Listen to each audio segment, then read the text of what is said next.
Battle of Makahampus is parang the only victory ng mga Kagayanons against the Americans.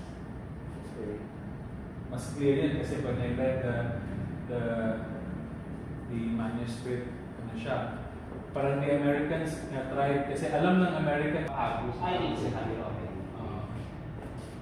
So the Americans attempted 3 times to capture the fort. Pero since yung Makahampus kasi, it's on a parang cliffside, medyo steep yung ano niya.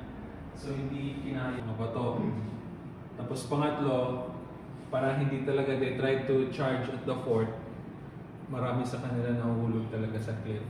So, Okay. pero the second attempt ng Americans, umalis na in advance yung mga Cagayanons kasi parang limited yung bullets nila. They could not do the same exact defenses.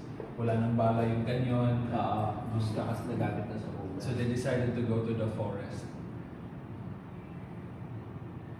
So ito so itong version ni Vicente Roa. Kasi according sa parang oral history ng mga Roa,